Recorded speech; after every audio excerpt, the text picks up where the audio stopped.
다 함께 찬송가 442장 드리겠습니다. 찬송가 442장입니다.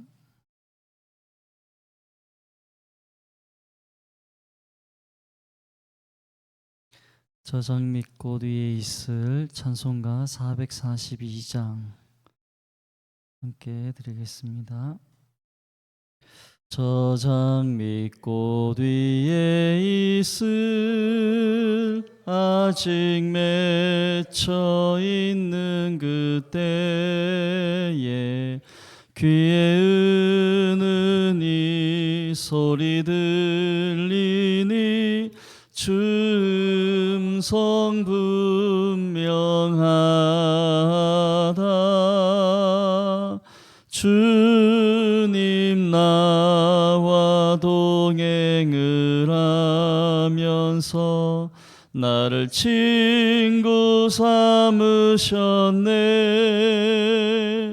우리 서로 받은 그 기쁨은 알 사람이 없도다.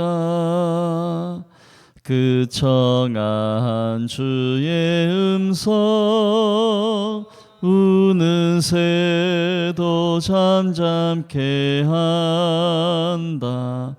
내게 들리던 주의 음성이 늘 귀에 쟁쟁하다. 주님 나와 동행을 하면서 나를 친구 삼으셨네. 우리 서로 받은 그 기쁨은 알 사람이 없도다. 밤 깊도록 동산 안에 주와 함께 있으려 하나. 괴로운 세상에 할 일 많아서 날 가라 명하신다. 주님 나와 동행을 하면서 나를 친구 삼으셨네. 우리 서로 받은 그 기쁨은 알 사람이 없도다. 아멘. 사도신경 신앙고백 드리겠습니다. 나는 전능하신 아버지 하나님 천지의 창조주를 믿습니다. 나는 그의 유일하신 아들 우리 주 예수 그리스도를 믿습니다. 그는 성령으로 잉태되어 동정녀 마리아에게서 나시고 본디오 빌라도에게 고난을 받아 십자가에 못 박혀 죽으시고 장사된 지 사흘 만에 죽은 자 가운데서 다시 살아나셨으며 하늘에 오르시어 전능하신 아버지 하나님 우편에 앉아 계시다가 거기로부터 살아있는 자와 죽은 자를 심판하러 오십니다. 나는 성령을 믿으며 거룩한 공교회와 성도의 교제와 죄를 용서받는 것과 몸의 부활과 영생을 믿습니다. 아멘. 하나님 말씀 역대하 4장 말씀입니다. 구약 성경 659면 제 성경으로는 구약 성경 659면쯤에 있습니다. 역대하 4장 말씀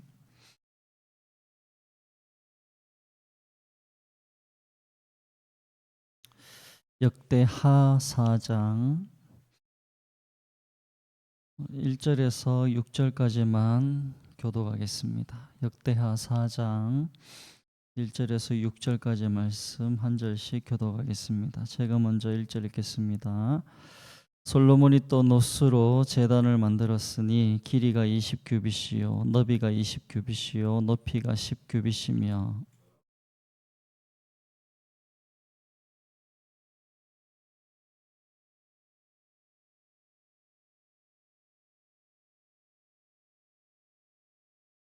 그 가장자리 아래에는 돌아가며 소 형상이 있는데 각 규빗에 소가 10마리씩 있어서 바다 주위에 돌렸으니 그 소는 바다를 부어 만들 때에 두 줄로 부어 만들었으며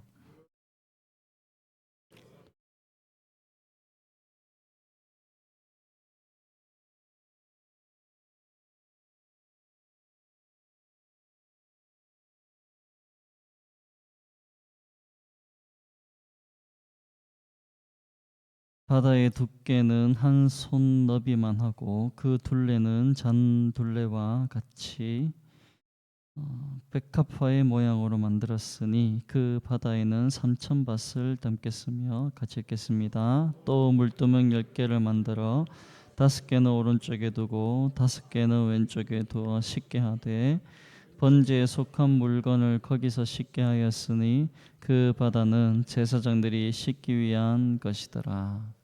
아멘. 오늘 읽은 말씀을 가지고 후람이 만든 기구들이란 제목으로 말씀을 함께 나누고자 합니다. 역대하 말씀 우리가 보고 있지만 이 히브리 원전으로는 역대상하가 하나로 되어 있고 제목은 그때의 사건들이라는 제목이 원래 제목입니다. 근데 이게 히브리어에서 헬라 번역으로 그러니까 70인역으로 번역됐을 때는 이 역대 상하 말씀은 제목이 빠진 것들, 놓친 것들이라는 제목이었습니다. 그러니까 사무엘 상하, 열왕기 상하 말씀에서 빠진 부분들을 보충하는 것이 역대 상하의 말씀이라 할 수 있습니다. 이 번역이 또 나중에 가면 제롬이라는 교부에 의해서 불가타역, 그러니까 라틴어로 번역을 했을 때는 이 제목이 지금 우리가 쓰고 있는 이 역대기라는 제목으로 이렇게 이름이 바뀌었습니다. 거룩한 역사의 연대기라고 해서 이 제목을 우리가 받아 쓰고 있습니다. 저자가 에스라로 추정하는데 에스라는 우리 잘 알듯이 제2차 바벨론 포로 귀환 직후에 기록된 것으로서 2차 바벨론 포로 귀환 후에 선민 이스라엘 백성들이 그 과거의 영광을 다시 한번 기억하고 포로기 후대의 이 유대인들이 성전을 재건하는 일에 또 선민 이스라엘의 역사의 영속성을 강조하기 위해서 이 역대기 상하는 남유다 특히 다윗 왕조의 중심의 이스라엘 왕국의 역사를 기록했다 할 수 있습니다. 이 역대기서는 그래서 이 열왕기서와는 많은 부분들이 일치하지만 또 기록의 이 관점이 조금 다르다 할 수 있습니다. 열왕기 상하는 선지자적 관점, 그리고 역대기 상하는 제사장적 관점이라 할 수 있습니다. 열왕기 상하는 주로 비판적인 시각에서 이스라엘의 왕들이 율법의 말씀을 순종하면서 나라를 세워갔는가 아닌가, 아닐 때에는 선지자들이 그들에게 경고를 하고 하지만 결국 그 역사가 타락의 과정, 그래서 징계와 심판을 멸할 수 없었다라는 것이 열왕기서의 주제라면 역대기서는 다윗 왕조를 중심으로 해서 징계나 심판보다 회복의 측면을 강조하고 있습니다. 이유는 열왕기서의 저자는 포로기 시대의 사람입니다.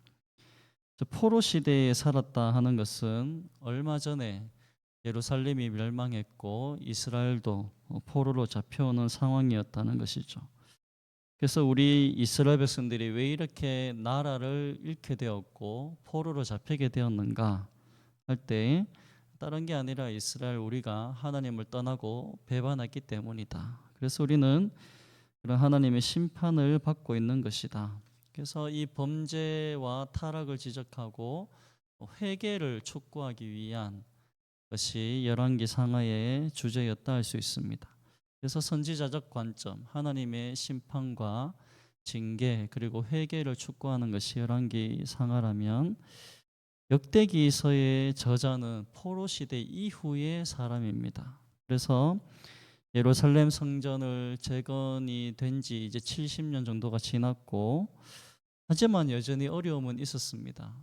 주변 이방인들의 침략과 핍박, 그리고 예루살렘을 방비할 성벽조차 아직 세울 수 없는 상황. 그래서 이런 상황에서 앞에 열왕기 상하는 왜 우리가 이렇게 망했는가라면, 역대기 상하는 우리가 이렇게 하나님 앞에 돌아와서 성전을 재건하고 있는데도 왜 이렇게 어려움이 있는가 하는 것이죠. 그때는 열왕기 상하, 이 역대기 상하의 저자는 이런 상황 속에서도 하나님은 우리를 버리지 않았다라는 관점으로 강조를 하는 것입니다. 하나님의 성전, 솔로몬과 다윗을 통해서 세워졌던 이 성전이 우리에게 주어진 사명이고, 우리는 이 사명을 끝까지 감당해야 할 것이고, 하나님의 영광이 우리에게 비춰질 것이다.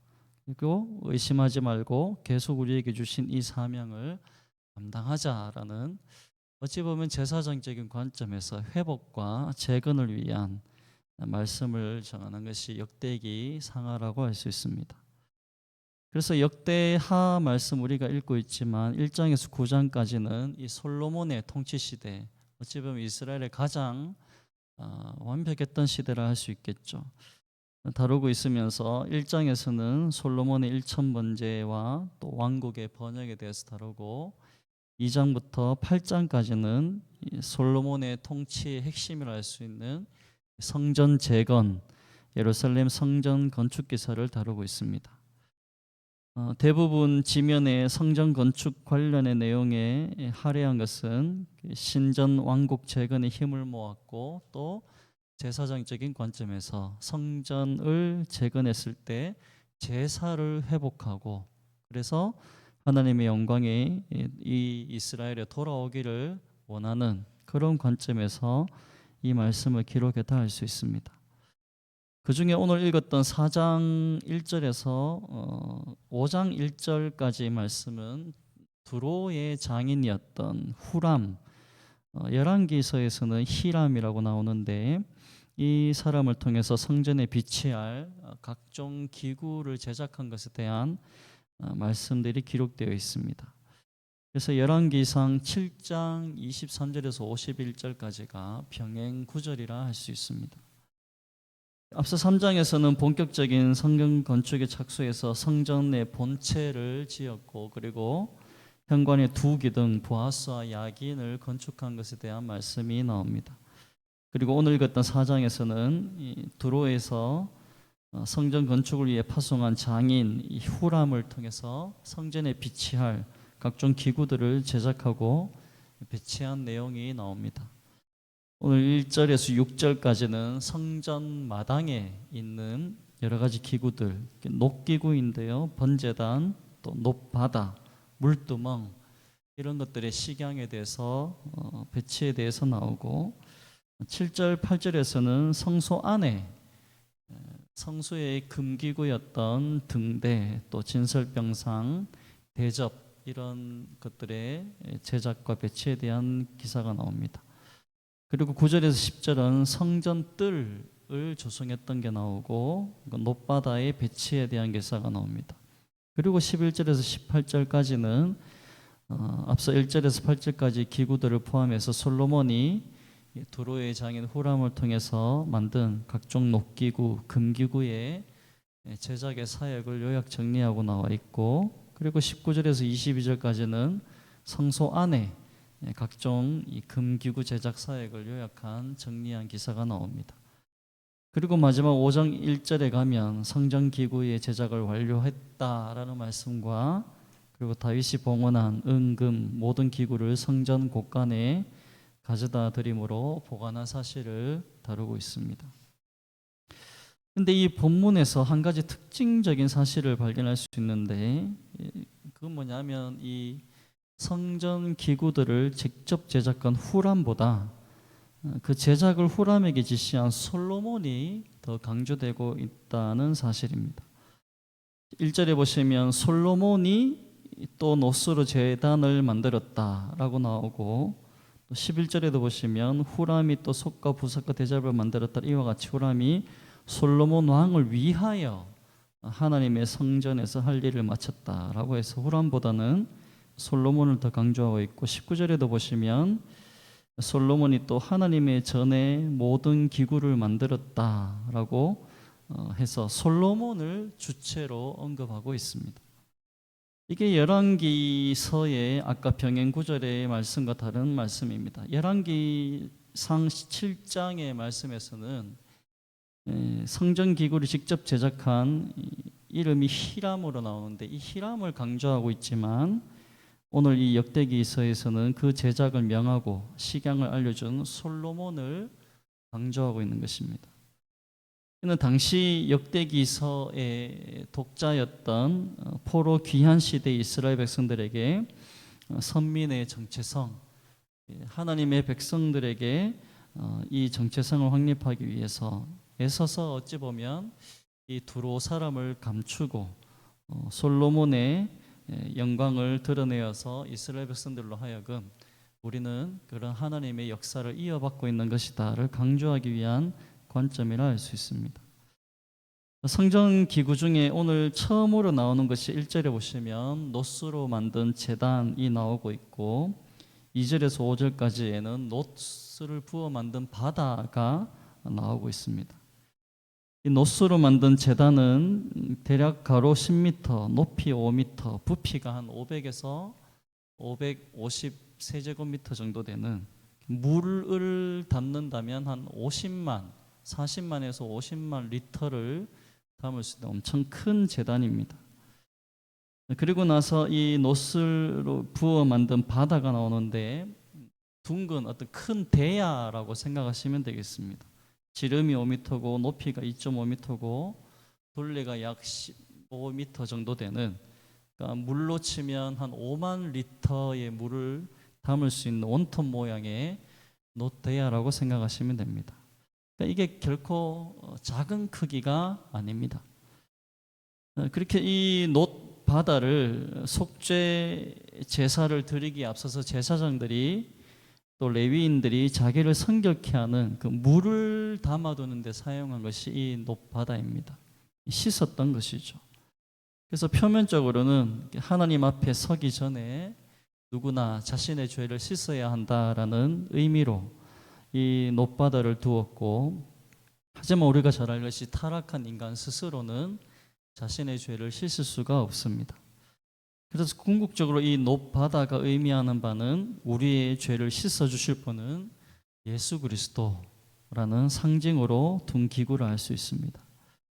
그리고 이 기구를 5만 리터 정도의 물을 담을 수 있는 엄청난 크기로 만든 이유는 바로 우리의 죄를 속해 주시는 예수 그리스도의 은혜가 얼마나 넓고 큰가, 많은가, 한량이 없는가, 그것을 나타내고자 한 것입니다. 예수 그리스도께서 우리의 죄를 속죄하신, 속량하신 그 은혜의 크기, 그 사랑의 넓이가 얼마나 깊고 큰가에 대해서 말씀하는 것이죠. 에스겔서 47장에 예언한 성전 문지방에서 흘러나온 물, 그 물이 사람들의 발목을 적시고 무릎을 잠기게 하고 허리를 감추고 그 사람들이 나중에 헤엄칠 수 있을 만큼의 엄청난 물이 흘러 넘쳤다 하는 말씀에서 동일한 의미를 전한다 할 수 있습니다. 예수님의 속죄는 모든 사람에게 제한이 없는, 모든 시대, 모든 역사, 모든 사람에게 베푸시는 구원의 은혜, 속죄의 은혜를 상징하는 것입니다. 여러분, 우리들은 이 예수님의 한량없는 물과 피를 쏟아내어 주신 속죄의 은혜로 말미암아 하나님을 만날 수 있고 구원의 은혜를 받은 것입니다. 예수님은 십자가에서 그 하나님의 피와 물을 우리를 위해 쏟아내 주신 것입니다. 십자가에서 흘리신 은혜의 그 물결이 강같이 흘러서 온 태양이 지구를 비추듯 예수 그리스도의 그 물과 피가 온 인류, 모든 시대, 모든 인생에 넘치도록 씻어주시는 은혜를 베풀어 주신 것입니다. 재밌는 건 이 4절에 보시면 놋을 부어 만든 이 바다를 노수의 황소 12마리가 바치고 있고 3마리씩 동서남북을 바라보게 만들었다라고 말씀하고 있습니다. 이 노수의 황소, 성경에서 소는 희생과 또 헌신, 충성과 순종을 의미하는 동물입니다. 이걸 12마리를 만들었다는 것은 12라는 숫자는 얼마 전에 우리 요한계시록 할 때 담임 목사님께서 말씀해 주신 것처럼 12라는 숫자는 구약시대 12지파, 또 신약의 12사도, 그리고 교회 공동체, 하나님의 백성 전체를 상징하는 수가 12입니다. 이 12마리 소가 놋바다를 바쳤다. 그리고 이 소들이 동서남북을 향해 있다 하는 것은 그 한량없는 예수 그리스도의 속죄의 사역이 저와 여러분들을 포함한 모든 하나님의 백성들을 통해서 동서남북 사방으로 전파되어야 하는 것을 말씀하는 것입니다. 저와 여러분들은 복음에 빚진 자들로서 예수 그리스도의 이 속죄의 은혜, 십자가 복음을 전할 자들로 우리를 불러주신 것입니다. 노새 황소 12마리처럼 희생과 헌신, 순종과 충성으로 우리는 이 사명을 감당할 자리로 세워주신 것입니다. 디모데후서 4장에도 1절에 이렇게 말씀합니다. 하나님 앞과 산자와 죽은 자를 심판하실 그리스도 예수 앞에서 그의 나타나실 것과 그의 나라를 두고 엄히 명하노니 너는 말씀을 전파하라. 때를 얻든지 못 얻든지 항상 힘쓰라. 범사에 오래 참음과 가르침으로 경책하며 경계하며 권하라. 때가 이르리니 사람이 바른 교훈을 받지 아니하며 귀가 가려서 자기의 사역을 좇을 스승을 많이 두고 또 그 귀를 진리에서 돌이켜 허탄한 이야기를 좇으리라. 시대가 가면 갈수록 예수 그리스도의 복음이 사람들이 쉽게 받지 아니하고 자기의 욕심을 따라 그 복음을 버리고 그렇게 살아간다 할지라도 우리가 말씀을 전할 때 많은 핍박과 박해가 있을지라도 성경은 말씀합니다. 예수 그리스도의 복음을 끝까지 전파하라는 것입니다. 우리가 해야 될 것은 박해나 핍박을 두려워할 것이 아니라 예수 그리스도의 그 복음, 속죄의 은혜를 전하는 것이 우리의 사명인 것입니다. 놋바다에 12황소가 굳건하게 바치고 있었던 것처럼 예수 그리스도의 속죄의 은혜를 우리에게 주신 그 은혜를 기억하고 우리는 끝까지 희생과 헌신으로 순종과 충성을 다해 이 복음을 전하는 것입니다.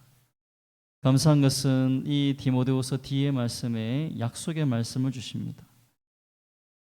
그러나 너는 모든 일에 근신하여 고난을 받으며 전도인의 일을 하며 내 직무를 다하라. 권제와 같이 벌써 내가 부음이 되고 나의 떠날 기약이 가까웠도다. 내가 선한 싸움을 싸우고 나의 달려갈 길을 마치고 믿음을 지켰으니 이제 후로는 나를 위하여 의의 면류관이 예비되었으므로 주 곧 의로우신 재판장이 그날에 내게 주실 것이니 내게만 아니라 주의 나타나심을 사모하는 모든 자에게니라 라고 말씀하셨습니다. 즉 12황소와 같이 세상의 비박과 고난과 환난 속에서도 여전히 우리에게 주신 이 사명, 복음을 전하는 것, 예수 그리스도의 속죄의 은혜를 전하는 사명을 감당했을 때에 의의 면류관을 씌워주신다라고 약속하고 있습니다. 즉 모든 성도들의 인생은 세상 살 때에는 많은 어려움 속에서 비참함 속에서 살아가지만 주님 다시 오실 때에는 모두가 승리자의 관을 서게 될 것이라고 약속하고 있는 것입니다. 말씀을 맺겠습니다. 저와 여러분들은 놋을 부어 만든 바다, 그 바다를 바치고 있는 노스의 황소 12마리와 같은 이 사명을 우리에게 짊어지게 하셨습니다. 십자가를 지고 가는 것이 결코 가벼운 무게는 아니지만 이것을 감당할 때에 의의 면류관을 우리에게 예비해 놓으셨다라고 말씀하고 있습니다.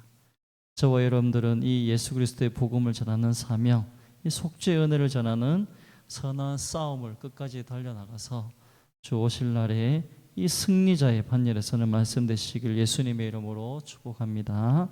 아멘. 기도하겠습니다. 살아계신 하나님 아버지, 오늘 말씀을 통해 다시금 깨닫습니다.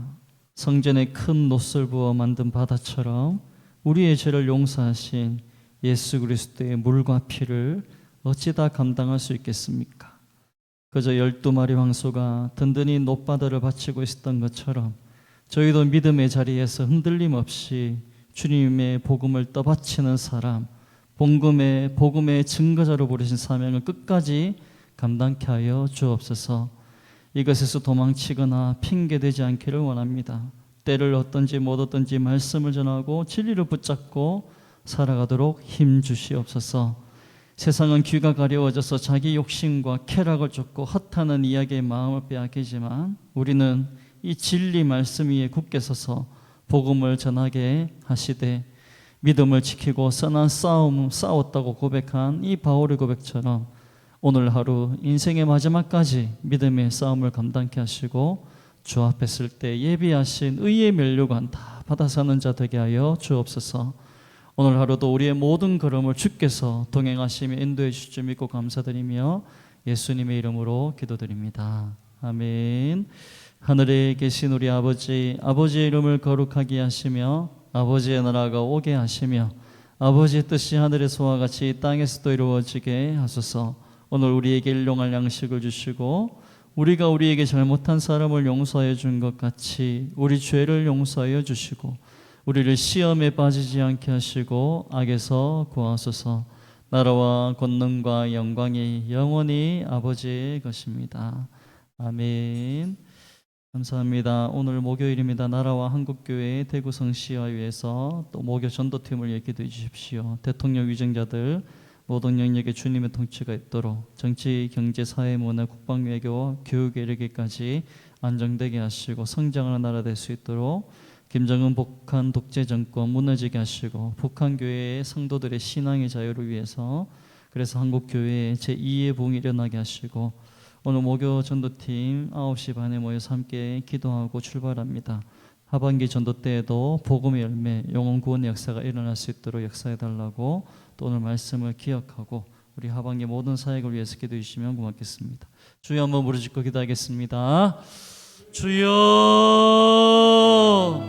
할렐루야. 살아계시고 역사하신 하나님 아버지 은혜와 사랑을 감사드립니다. 오늘 하나님 말씀을 통하여서 참으로 우리에게 주신 이 귀한 진리의 말씀을 붙들고 살아가게 은혜 다하여 주시옵소서. 하나님 그렇습니다. 하나님 예수 그리스도의 그 속죄의 은혜, 우리의 죄를 용서해 주신 하나님의 사랑이 얼마나 크고 깊고 넓은지를 다시 한번 기억합니다. 은혜 다하여 주시옵소서. 아버지 하나님이 사명 감당할 때 부족하고 연약하지만